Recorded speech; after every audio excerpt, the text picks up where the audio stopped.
Hey everyone, and welcome back. Today, I want to share a story with you that really touched my heart. It's a story about hitting rock bottom, about making a choice that makes no sense to anyone else, and about how sometimes the most hopeless situations can lead to the most incredible miracles. This is the story of Caleb Miller. In the vast, lonely expanse of western Wyoming, Caleb Miller was a man haunted by ghosts.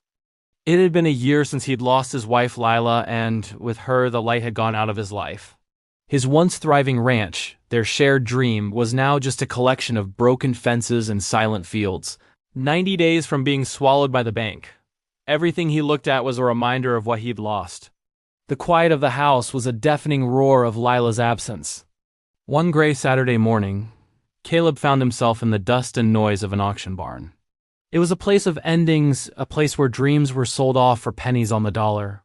He was there as a final, desperate act, hoping to find something, anything, that could pull him back from the brink.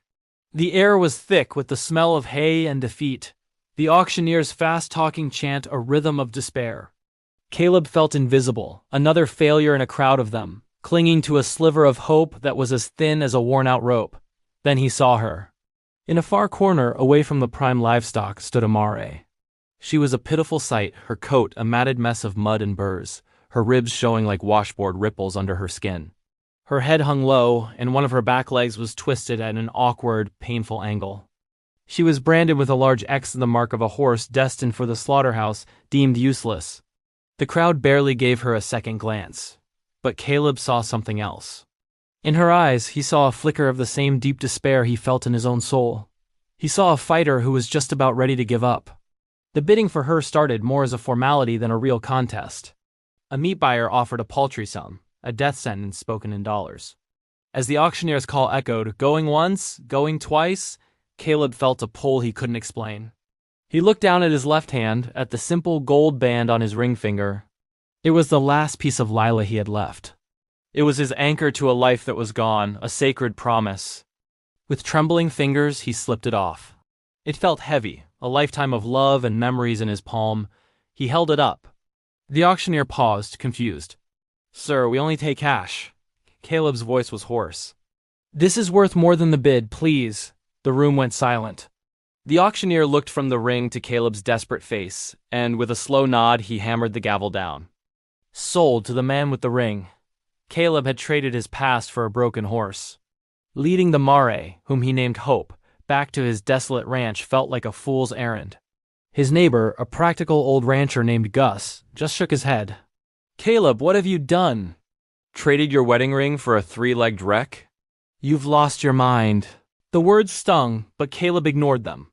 He spent that first night in the barn with Hope, cleaning her wounds, whispering promises of safety.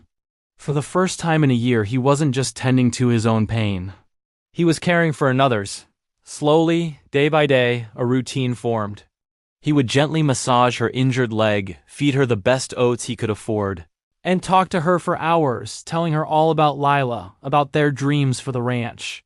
He was pouring what little he had left into this creature, and in doing so, he started to heal himself. One evening, as he was brushing her now gleaming coat, Caleb noticed something under the matted hair on her flank. It was another brand, faint and almost hidden. It wasn't the X of the slaughterhouse, but a delicate, intricate symbol he didn't recognize. His curiosity piqued, he took a photo and sent it to an old friend, a renowned horse expert. The reply came back within an hour, and Caleb's hands shook as he read it. The brand belonged to the legendary Silver Creek Stables, a breeder known for producing world-class champions. The email went on, "Caleb, that's the brand of Stardust, a champion lineage. The mare in your photo from her markings. She could be Andromeda's echo. She was a rising star, a champion dressage horse who disappeared after a trailering accident 2 years ago. Everyone thought she was gone for good."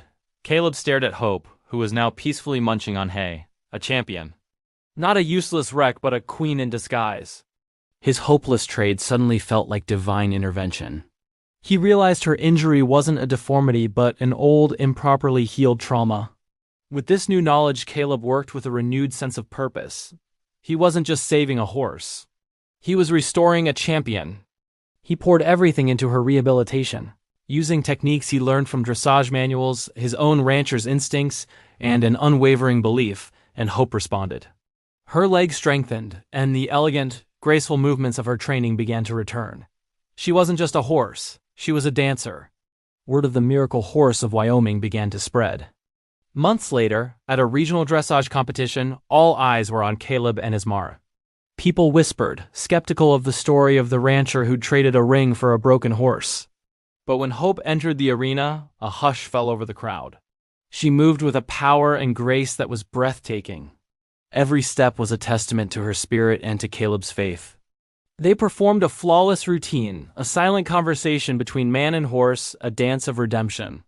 They won, and the prize money was more than enough to save the ranch. But as Caleb stood there with the blue ribbon in his hand and Hope by his side, he knew the real prize wasn't the money. He had saved his ranch, yes, but Hope had saved him. He had traded the symbol of his past love and, in return, found a new reason to live, a new hope for the future. He had found his purpose again, not in the memory of what was lost, but in the beautiful, living miracle standing right beside him. Thank you so much for watching. If this story moved you, please give it a thumbs up, and don't forget to subscribe for more content that I hope inspires you. See you in the next one.